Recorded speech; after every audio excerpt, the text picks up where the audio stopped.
volver a casarme ni a tener más hijos, porque no quiero. Quiero vivir, vivir, le dirá una hija a una madre, tras alabar su cazuela de osobuco. ¿Y acaso ese deseo de vivir, vivir entre la crianza, la lectura, las sopaipillas, el asco, los mensajes de voz, la oración evangélica, el paper académico o las bestias rondando, sea el que expresan en contextos diversos las protagonistas de estos 7 cuentos que resplandecen como cuchillitos filósofos? Así describe la escritora Alejandra Costamaña, a modo de reseña, el primer libro de cuentos de la poeta, de la escritora Greta Montero.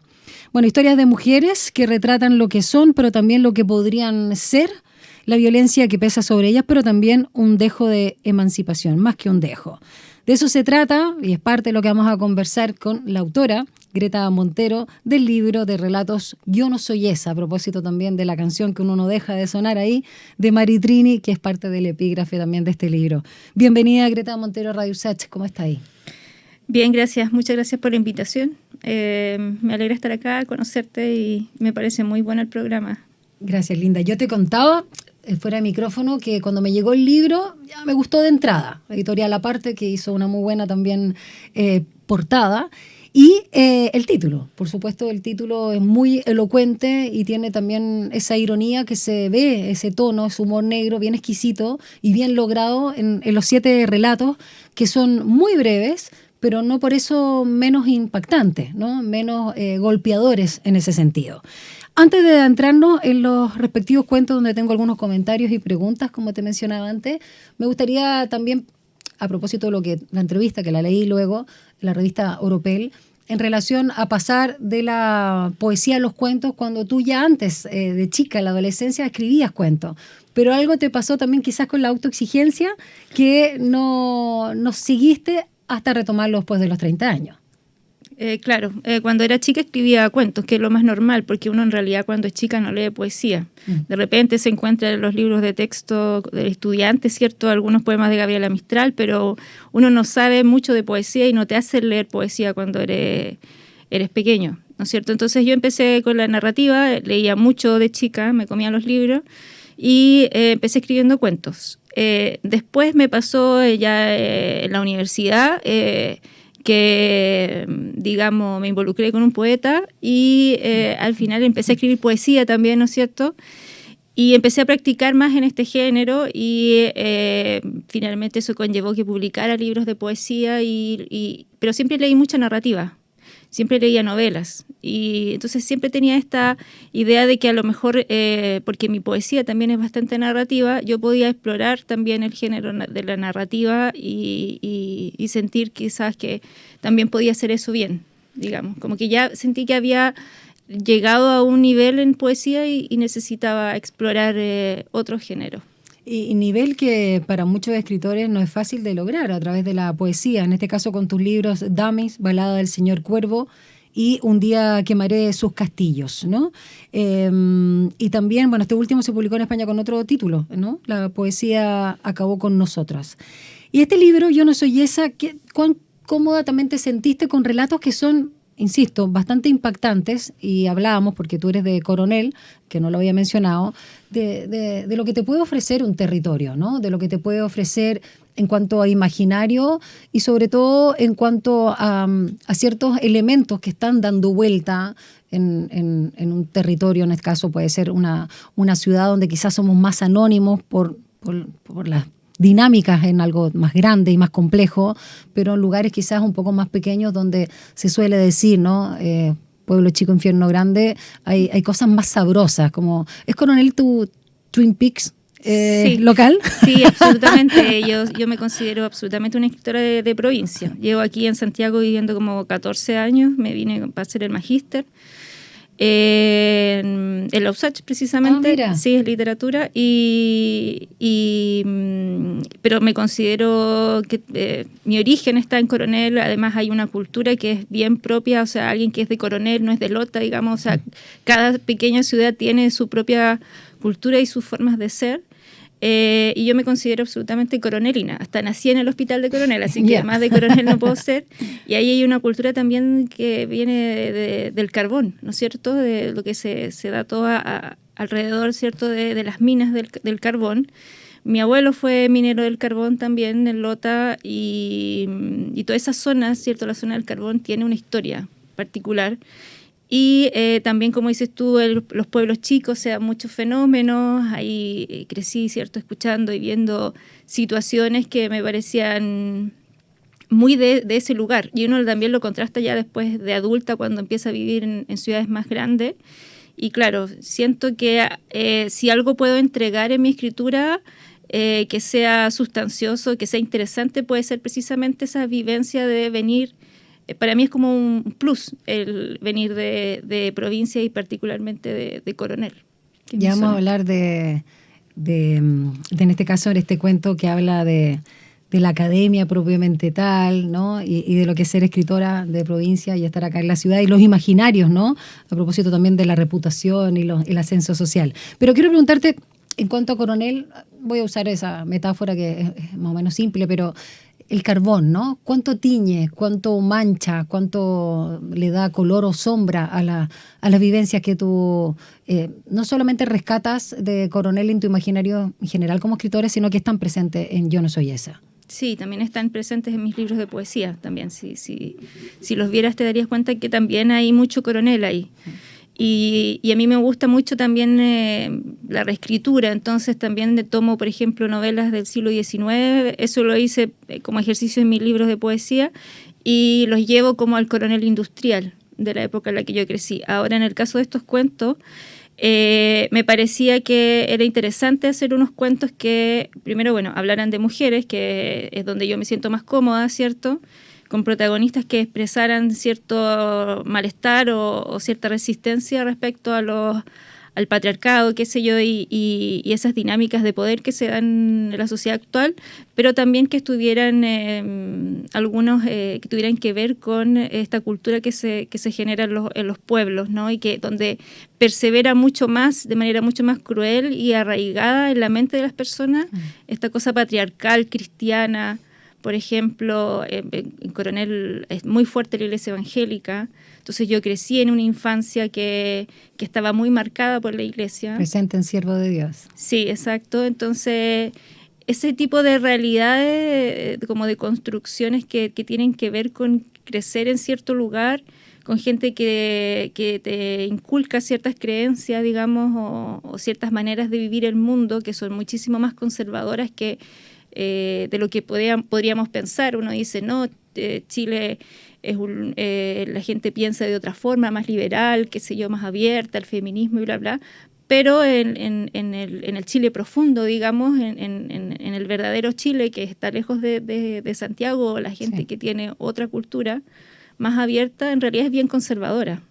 Y eso se ve hasta en las elecciones. La gente tiende a ser mucho más conservadora de lo que uno cree. Totalmente. Y eso creo que se ve bastante en los cuentos. Greta, y en ese sentido una pregunta que me surge ahora como reflexión, ¿no? Ya más en lo personal, donde es difícil escindirse de la autora finalmente, de la persona o de la que fue la niña y joven y ahora mujer adulta como Greta Montero.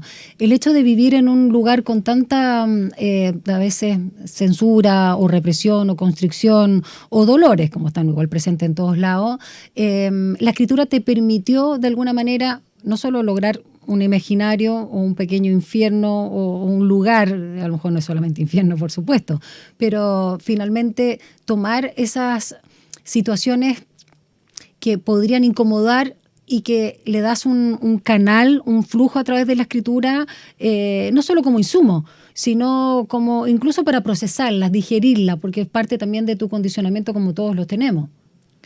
Tú dices como una especie de autoterapia. Sí, no sé si usar esa palabra, pero de liberación, o sea, no solo usar a tu favor, aprovechar ese macondo, de alguna manera, sino también permitir digerirlas de otra forma a través de tu arte.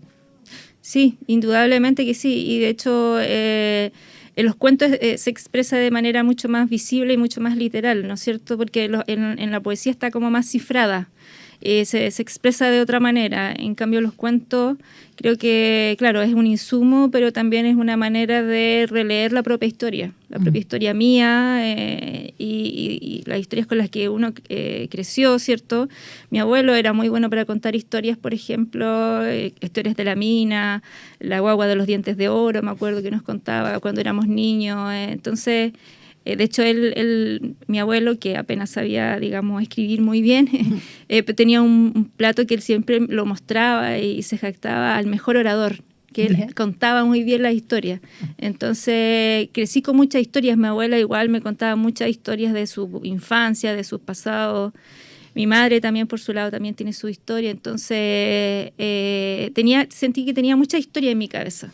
Entonces, escribí mucho más cuentos de lo que están en el libro, pero creo que, claro, publiqué lo que me salió mejor, digamos, en este ejercicio de decir, ya, voy a escribir cuentos y espero, voy a trabajarlo, ¿cierto?, de tal manera que sea un libro compacto que se pueda leer bien, digamos. Entonces, y te resultó muy bien, de hecho. Gracias, pero igual descarté hartos cuentos que en su momento decía, esto está bien, y después cuando vi el montón de cuentos dije, no, esto mejor no. Si me despertaba sospecha, descarté harto cuento también. Más allá del trabajo que pudiste tener ahí con tu editor o editora, para ti, ¿qué unidad se formó en Yo no soy esa con los cuentos que están presentes, con los que seleccionaron? Bueno, mi editor, Rolando Martínez, que es el que está a cargo de la editorial aparte, no me hizo descartar ningún cuento, digamos. Pero sí, en la medida que trabajamos los cuentos, que yo los trabajé como ya un proceso de edición, me di cuenta que habían algunos cuentos que no lograban o que me despertaban ciertas sospechas. Si era sospechoso, entonces no. Ya. Y preferí dejarlo que no me tuviera en la construcción de personajes, ¿dónde te sugerían más sospechas? Para mí lo más importante será que la vena de la poesía, ¿cierto?, es cómo suena. Y me interesa más que estoy contando, cómo lo cuento. Ya. Eso me parece más importante. Que el verdadero oficio, finalmente, para mi gusto, del escritor y la escritora, o sea, la literatura, más que el cómo, ¿no? Claro, exactamente, sí. Así que para mí lo más importante es cómo está escrito el cuento, porque podría ser una historia que parece muy superflua, como por ejemplo la del primer cuento, que es como... Yo no soy Maite Orsini, genial, buenísimo. Pero es bien cortito, ¿no es cierto? Y tampoco es una gran historia al final. Una mujer que no está conforme consigo misma, ¿cierto? Y termina cargando la culpa al mino, digamos, y bueno, y aprovecha uno ahí de hablar de otras cosas, ¿no es cierto? Yo creo que todos tienen muchas capas, tus cuentos. Sí. Todos tienen muchas capas. Entonces, lo importante es que la historia puede ser una historia que no sea muy, digamos, que uno diga, wow, qué gran historia, pero si está contada de una determinada manera que te puede entregar algo, ¿cierto? Ahí está bien, digamos. Ahí ya me siento que ya como que lo logré, digamos, con un cuento. Greta Montero, ya vamos a hablar de alguno de los cuentos, o más bien vamos a pasar por otro, pero ya que tú comentabas el primero, yo quiero detenerme en uno que quizás... Es que esto es imposible, a mí me pasa por lo menos como lectora, y soy una lectora bastante ávida, que independiente de que hago el juego, ¿no? El juego, digamos, de me comprometo con el libro, me adentro en este dispositivo que me hace viajar, uno siempre igual se está preguntando cuánto hay del autor o de la autora que uno no puede haber conocido de antes ni leído antes de, como me pasó contigo, ¿no? Pero inevitablemente uno dice, ya, acá tiene que haber, y por lo que tú también nos hablas de tus experiencias y de tu bagaje de coronel, ciertos fragmentos al menos autobiográficos que luego se van quizás distorsionando en la magia también del arte, de la literatura y transformando en otras historias. Y quizás el que más me resuena en términos más como personales, pero no sé, te pregunto, porque también hay harto humor ahí y es muy chileno, en cuanto a la idiosincrasia, es la académica, ¿no? El tema, como yo te decía, de la reputación intelectual, el ascenso social y los prejuicios también, las cosas que uno se imagina. ¿O no? Sí, absolutamente, absolutamente. De hecho, siento que ese texto me refleja absolutamente. Tiene que ver con una rabia también, porque yo hice un magíster, un doctorado, digamos, y siento que es un mundo al que yo no he podido entrar. que es muy difícil, que hay que conocer gente, o sea, va más allá de... Exacto, hay que tener unas redes que yo no tengo. Y también hay una cosa y lo dije en esa entrevista escrita que está en Europea, ¿cierto? Que a mí me dijeron, incluso un profe que me hizo clases en el magíster, que cuando hablábamos de que ya estaba haciendo el doctorado en la Chile, y hubo un momento de mucho desánimo para mí cuando estaba terminando el doctorado porque tenía que hacer la tesis, estaba en pleno proceso de separación de un matrimonio de 11 años, entonces estaba como muy destruida y no tenía ganas de terminar porque estaba en una situación de estrés máximo, absolutamente, y una hija pequeña, qué sé yo. Entonces, como que no quería terminarlo y este profe me dice, es que tienes que terminarlo, Greta, tú tienes que terminar el doctorado porque para ti, que eres de coronel, me dijo, hacer el doctorado y tener ese grado, me dijo, es un ascenso social. Y nunca se me olvidó ese término del ascenso social. Y creo que sí, pues que tiene que ver con un tema, ¿cierto?, de ascenso social, y también lo que a uno le dicen cuando es chico, que la única manera de superar la pobreza, digamos, estudiando, lo cual tampoco es tan cierto, es bastante cuestionable. Sí. Sobre todo en un país como el nuestro. Sobre todo en un país como el nuestro, donde llegar más arriba, digamos, involucra también una cosa social, obviamente, económica. Y un besamanos. Y no se necesita solamente inteligencia, sino que, o un tipo de inteligencia distinto, ¿cierto? Que yo siento que no tengo, que es la inteligencia para establecer redes y comunicarse y venderse, ¿cierto? Que es algo que yo siento que no tengo o me cuesta mucho crear. A mí me cuesta mucho crear redes. Soy una persona que es introvertida, no me gusta venderme, no sé cómo hacerlo, me siento incómoda, siento que hago el ridículo y siento como que estoy haciendo una farsa. Entonces, ese sentimiento como de farsa o al final a uno no le enseñan eso, ¿no es cierto? Al final uno piensa que puede sacársela con otras cosas, pero en realidad eso es muy importante. Y si tú no tienes eso, lamentablemente es muy difícil que logres ese éxito. También hay un tema ahí con el éxito, ¿cierto? ¿Qué es ser exitoso al final? Afuera, ¿no? Claro, que es complejo. A mí me parece complejo. Para mí en mi vida profesional creo que ha sido bastante complejo ese tema del éxito. Uno se plantea qué es ser exitoso, estar en la academia, estar en un puesto en una universidad, etcétera, o como escritora, qué significa ser exitoso. Y al final uno se da cuenta de que escribiendo bien ya eso es ser exitoso, porque si te vas a ir por otro lado y decir, no, es que si publico en Penguin Random House o en Planeta o en Anagrama, ahí recién voy a ser exitoso, pucha, voy a pasar gran parte de mi vida siendo un fracaso, po.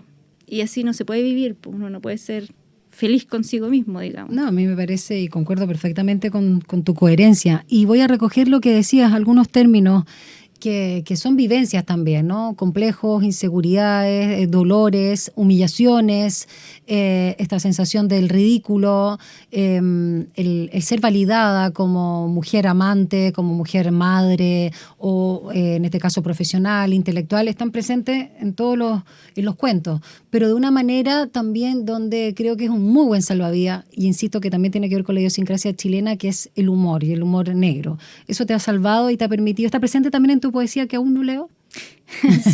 Sí, mucho. Yo tengo un humor bastante negro, bastante ácido, y de hecho soy así en la vida cotidiana. Soy una persona que tiene un humor, digamos, muy crítico, y bien, o sea, me gusta un poco ser así, ¿no es cierto? Porque al final uno, por más que se autocritique, igual uno se ríe sola. Yo me río mucho sola, me cuento cosas sola. Me gusta mucho ver el ridículo en ciertas situaciones que parecen serias, o burlarme un poco de ciertas expectativas, ¿cierto? Que son medias vanidosas de pronto. Entonces, sí, o sea, sobre todo creo que el humor que está presente en mis textos tiene que ver con mi personalidad. porque yo soy así, digamos, mis cuentos y responden mis textos responden a ellos, sí. Soy así en general. Y eso hace también que no le caiga bien a todo el mundo. Pero uno no es monedita de oro, como dice el dicho. Exacto. Pero no, sí. Y bienvenido, porque la verdad yo siempre desconfío en la gente que busca eso, caer bien a todo el mundo, es como los políticos. Greta, ¿y por qué elegiste el título de esta canción tan pegote y rica de Maritrini, Yo no soy esa? Bueno, fue una sugerencia porque no tenía el título definitivo. En realidad yo le iba a poner como el primer cuento, pero nombrar a Maite Orsini en mi primer libro de cuentos no me parecía bueno. Iba a generar polémica, claro. Y no sabía en realidad cómo ponerle. Pensé ponerle Las Bestias, que es uno de los cuentos que me gusta, ¿cierto?, del libro. Pero no me convencía y al final la editora del libro, que es Camila Albertazzo, me sugirió Yo no soy esa por lo de Maritrini. Sí. Y creo que calza bien, fue una buena sugerencia. Absolutamente. Vamos a seguir conversando acá en Frecuencia Pública por Radio USACH con la escritora Greta Montero sobre su libro de cuentos Yo no soy esa, que publicó la editorial Aparte. Vamos a la música, ya regresamos.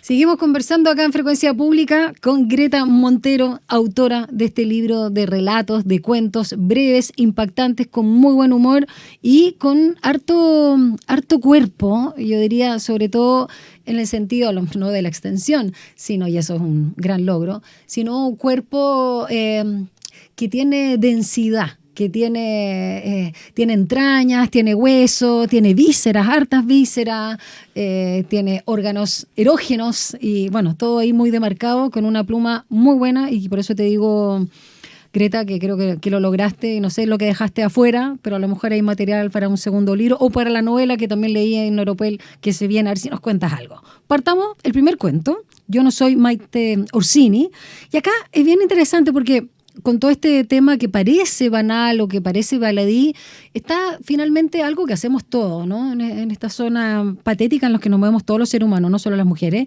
pero en este caso de la construcción de la propia identidad femenina, ¿no? Mediante la comparación, la envidia, los celos propiamente tal, sentimientos de injusticia, y hallar tu humor y exposición también de esos rasgos patéticos. Cuéntanos también ahí, porque hay que tener ovarios, como se suele decir, ¿no? Para poder adentrar y además usar una figura pública que genera mucho en el sexo opuesto, en este caso de los hombres. ¿Cómo fue eso?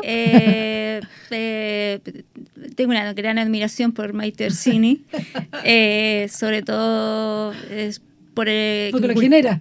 Por lo que genera, claro, por lo que ella genera en los hombres. Pero, a ver, para mí esto es una cosa literaria.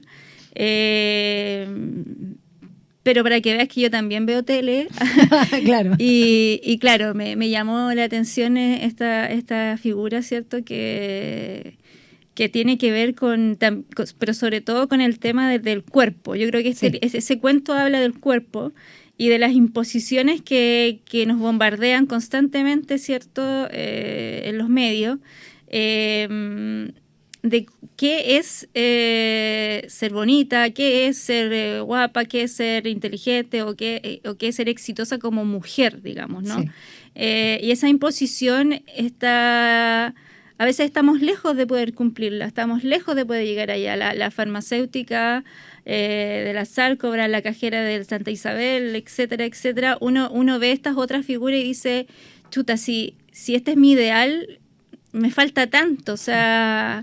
es como una imposición que es inalcanzable al fin de cuentas. Cuando estos sujetos que están en ciertos lugares de poder igual tienen una historia que los no sé cómo decir, un colegio, una familia, ¿cierto? Un nombre, un apellido, que los hace estar en esa posición de, entre comillas, éxito, ¿no es cierto?, que es el ideal para la mujer chilena, pues. O sea, obviamente Tonka Tomisic no es igual que cualquier otra mujer de la misma edad que no sé cuántos años tendrá la Tomka, 40 y no sé tanto, no se ve como cualquier otra mujer de la calle. No, y ni de la misma edad tampoco. Ni de la misma edad, claro. ¿cierto? Que con la misma edad, entonces, con los mismos atributos. Entonces, igual, yo creo que el primer cuento habla sobre las imposiciones sobre el cuerpo de la mujer. Y cómo la mujer se autodestruye a sí misma, ¿cierto?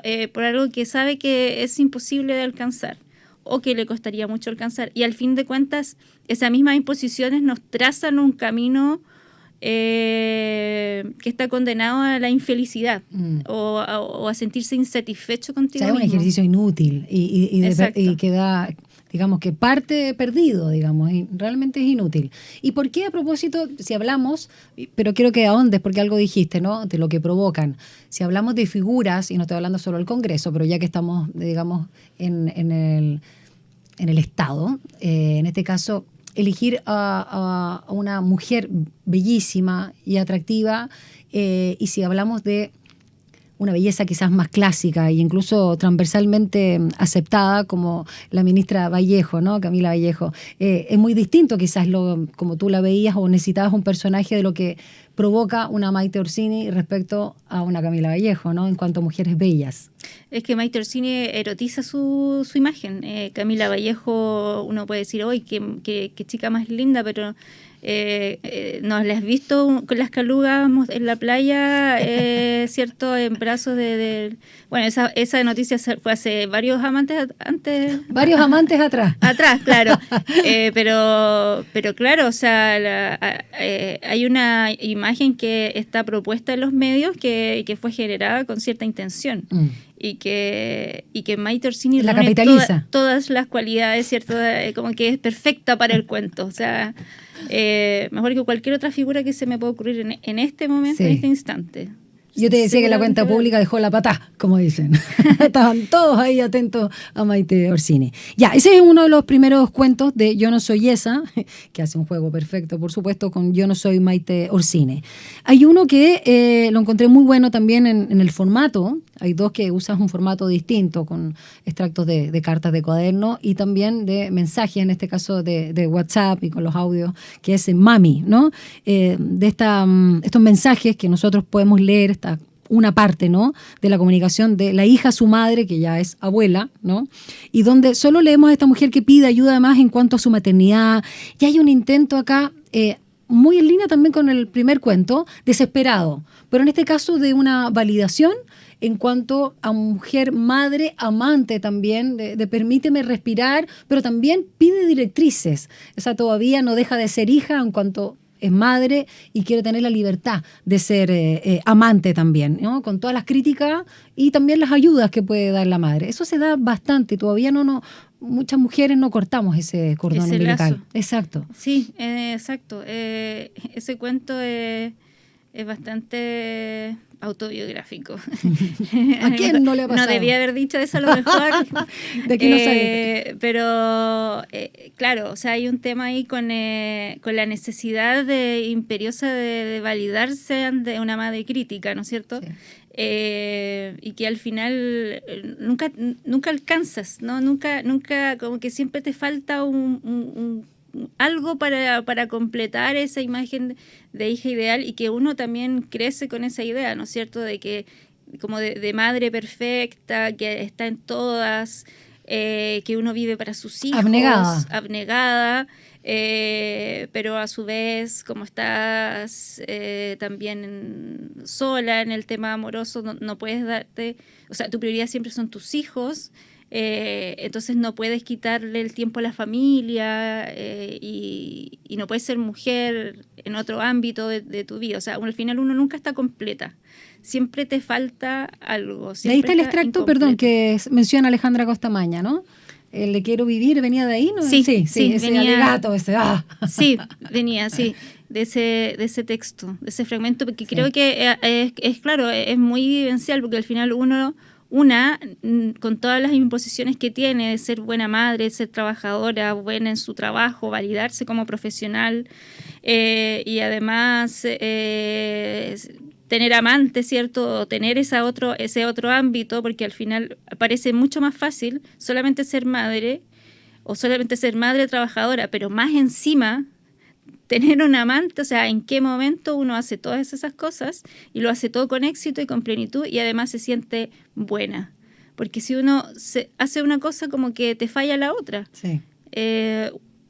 Porque si estás trabajando, te faltó tiempo para atender a la tarea de la hija o preocuparte de comprarle tal otra cosa o proveer o la comida, no hiciste la comida bien. No, y el desarrollo profesional también entre medio, o sea, pucha, claro, es difícil ser mujer. No hiciste bien la lonchera, te faltó la ensalada bien como corresponde, pero tenés que cumplirle con el informe al jefe, etcétera, etcétera. O sea, uno hace tantas cosas y nunca es suficiente. Eso es lo que yo quería expresar en el cuento.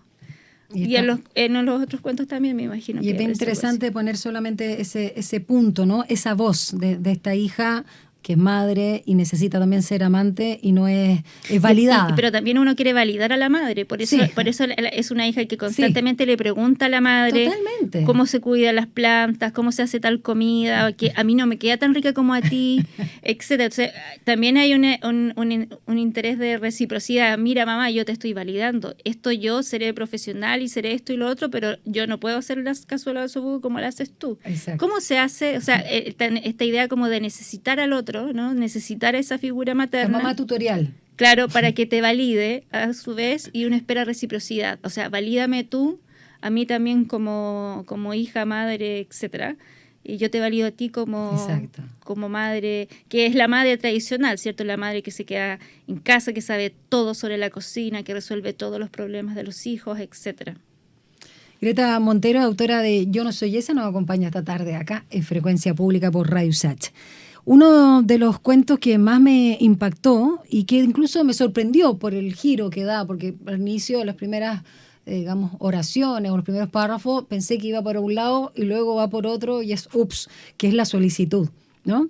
Y es que es un cuento tremendo de violencia patriarcal encarnada en un marido frustrado, dejado, sucio, pasivo-agresivo, en primera instancia, que manipula, humilla, compite, desplaza incluso esa cosa bien ¿cómo decirlo? Sí, lo voy a decir, permiso, maricona, ¿no? De tomar el amor filial, ¿no? De manipular con eso.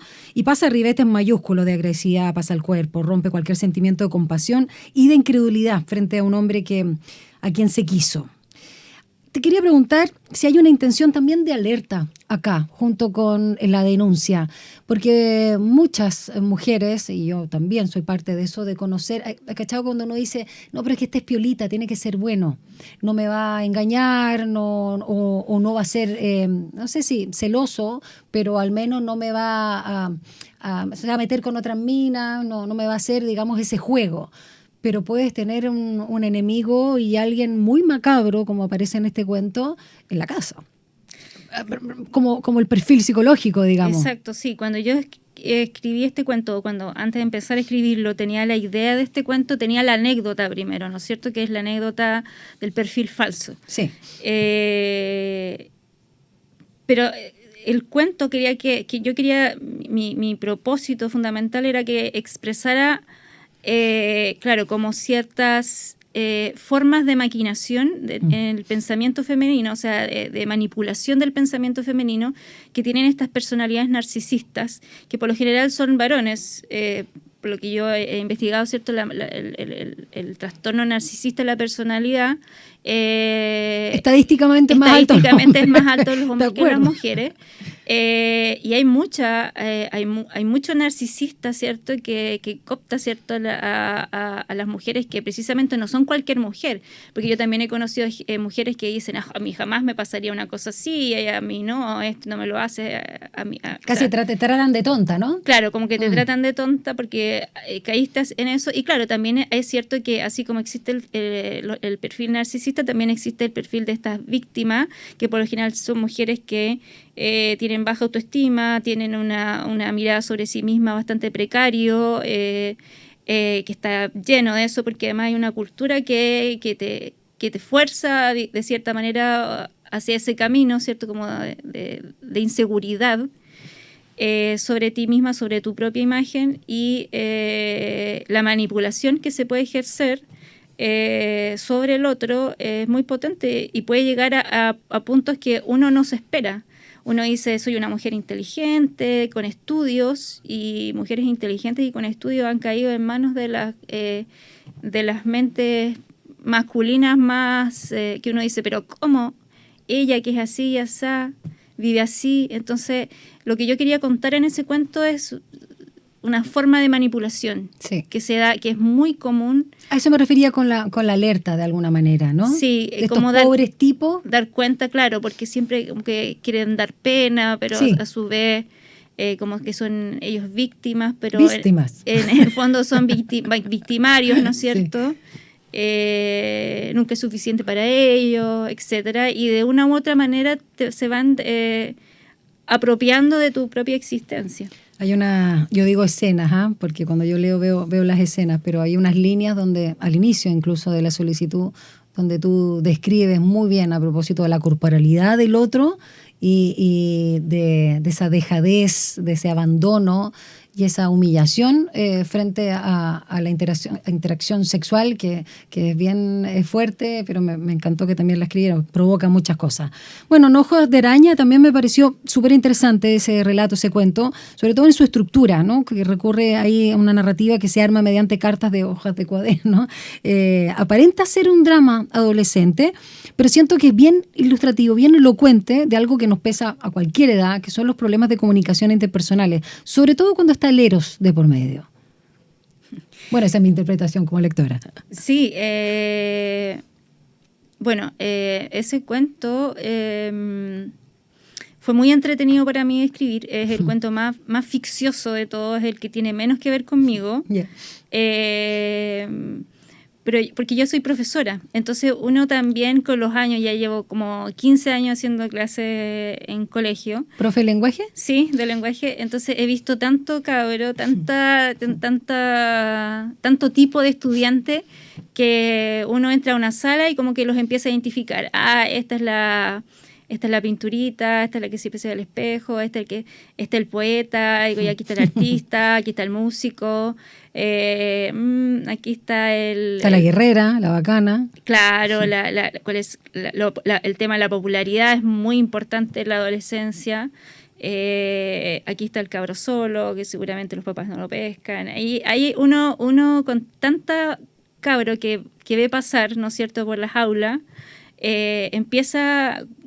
uno como profesor, ¿cierto?, empieza a tener ciertas ideas ya, como que uno se hace ciertas imágenes de los estudiantes, que me parecía como gracioso poner a circular y a conversar. Y además está el tema del chico, ¿cierto?, el poeta, que a mí me da mucha risa porque me recordaba cosas también de cuando yo misma estaba en el liceo, ¿cierto?, que yo era la que escribía, etcétera. Cómo se toman ciertos discursos amorosos, claro, y pensar cómo respondería la otra que es una guerrera, como dices tú, ¿cierto? Lo baja, pero de un aletazo. Claro. Genial. Porque son tipos de mentalidades, ¿no es cierto? Eso es lo que me parece más interesante de poner en situaciones de interacción. Son tipos de sujetos que conviven con nosotros y en este caso en un liceo, en este caso un liceo más privado, ¿cierto?, pero que vienen con otra cultura arrastrando, ¿cierto?, estos personajes que entran a este colegio, que es la protagonista, la Ojos de Araña. Exacto, sí. Que tiene otra cultura, ¿cierto? Viene de otro mundo diferente, ¿cierto? Y se pone a interactuar con estos chicos, con estos compañeritos. Pero hay distintos personajes. También está la Panchita, ¿cierto? O la Fran. Sí. A mí me dio mucha risa escribir ese cuento, lo disfruté mucho en términos como humorísticos. A mí me da mucha risa esa interacción entre los discursos, porque tienen discursividades muy disímiles, muy distintas. Cada uno en su fantasía y en sus personajes que se están construyendo, sobre todo en esa edad. Exacto, sí. Ahora respecto, no sé si respecto al cuento anterior, tú me hablabas del tema erótico, del cuento de la solicitud. Sí. A mí me parece que no es que sea erótico, sino que como que trata de desequilibrar, ¿cierto?, ese romanticismo que hay referente al cuerpo también. Sí. Y yo traté de hacer eso también en ese cuento, que tiene que ver con intentar contar algo que por lo general no se dice. Cuando ¿El rechazo? El rechazo, sí, el rechazo al cuerpo del otro. El asco. Y el asco, en definitiva. Creo que me pareció interesante en el sentido de que es algo que eso no se dice nunca. Es no, yo hice como los gatitos. Del espacio eso que, de lo privado. Sí, como esos memes de los gatos que vomitan, así. Eso hice cuando leí esas líneas, pero seguí adelante. Estaba muy bien escrito. Bueno, y los últimos cuentos, ¿no? De Yo no soy esa, de Greta Montero, es Siervo de Dios, que me parece también interesante exponer una situación de abuso sexual, en este caso del mundo evangélico, donde la impunidad se sirve de alguna manera de la marginación para poder operar. Y acá hay un contrapunto que a propósito de el mundo de la Iglesia Católica que ha imperado, ¿no? Y todo lo que se está sabiendo, no es el Cordero de Dios, es el Siervo de Dios, no es rezar, sino orar, ¿no? Pero la diferencia parece ser solo semántica. Sí, claro. Exactamente, sí, tienes toda la razón en eso. Uno... Cuando creció la iglesia evangélica te hace mucho esa distinción con el mundo católico. No, es que nosotros, como el orgullo de la evangélica... Eso, a propósito del título. Yo no soy, claro, no somos nosotros no alabamos imágenes, etcétera. Ese orgullo del evangélico o de la iglesia protestante que vendría a ser cierto en Inglaterra. Pero al final son mundos donde la gente está, ¿cierto? Y igual se establecen relaciones de poder que pueden ser perfectamente abusivas y donde se tapan también situaciones que son cuestionables, ¿cierto? En base a estas relaciones de poder que se crean en estos mundos, ¿cierto? Estas relaciones de poder que son bastante... ¿Sectarias? Claro, hay tipo de mentalidad también, ¿cierto? Porque ellos están, después de todo, salvando el mundo. Es en la creencia cristiana, ¿no es cierto? Somos llamados a evangelizar, etcétera, etcétera. Esa idea que todavía persevera, sobre todo en el mundo de las clases más bajas. Porque siento yo que, después de todo, la iglesia evangélica... está enclavada, ¿cierto?, en los estratos más... Ha permeado con mucha más fuerza. Más bajos, más bajas de la sociedad, en términos de clases sociales, y donde el catolicismo todavía no llega bien o no ha llegado como en otros lugares. Eso puede darse de manera contraria en otros territorios, pero por lo menos en Coronel así es, hay muchas iglesias evangélicas.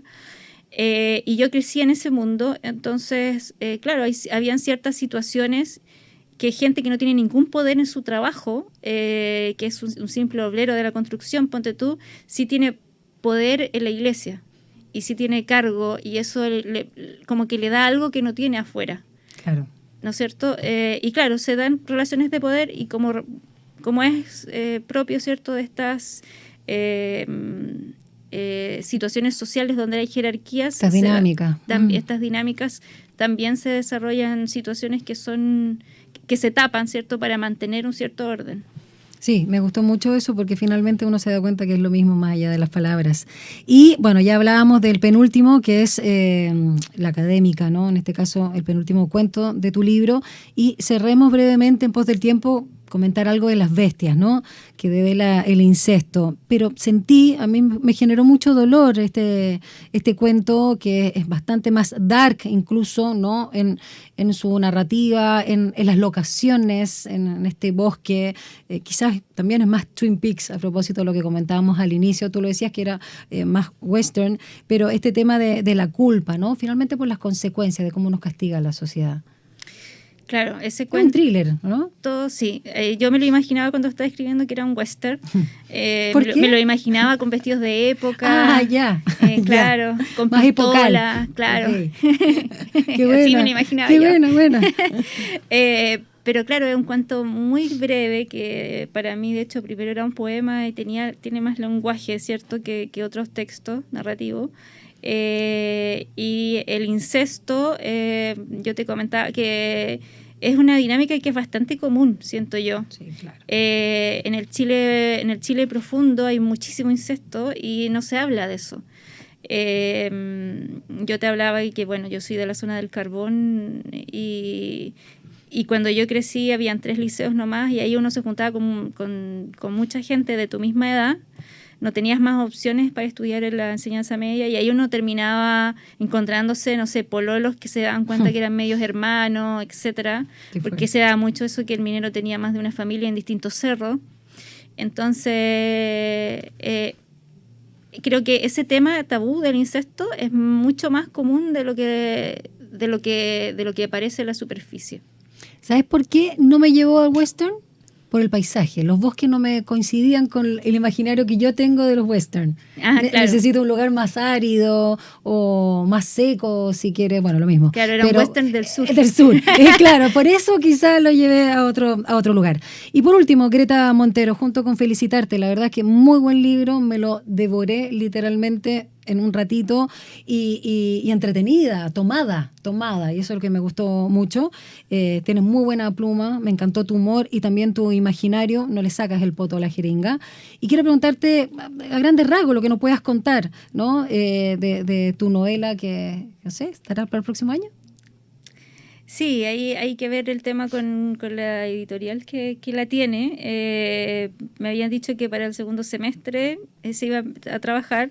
Y es una novela que habla sobre Coronel. Las protagonistas son niñas, adolescentes, ¿cierto? Y su sueño es salir de Coronel. Como si el Coronel se transformara en una especie de jaula. O una especie de, no sé, de cueva de la cual tú no puedes salir a la superficie. Para mí es como la caverna de Platón.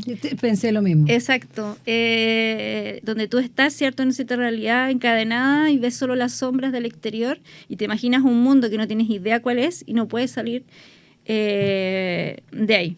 Entonces, esa novela, trabajé en ella ya hace bastante tiempo. Ya la dejé, la entregué a la editorial y claro, está a la espera todavía de que salga. ¿También protagonizada principalmente por mujeres? Sí, las protagonistas son 2 niñas, ¿cierto? En etapa entre 12 y 15 años y es un texto que también juega mucho con las discursividades porque está entre medio hay carta y la protagonista que es gruñona, ¿cierto? Que ya estoy adelantando, pero la protagonista es gruñona, ¿cierto? Porque tiene conocida por su mal genio. Entonces, claro, suceden situaciones que tienen mucho humor, pero también hay cosas que son muy crudas. Vamos a estar muy atentos entonces cuando salga tu primera novela y luego también me voy a adentrar en tu poesía, ya que me gustaron mucho tus relatos, tus cuentos de Yo no soy esa. Gracias, Greta Montero, por acompañarnos. Gracias a ti. Que te vaya muy bien.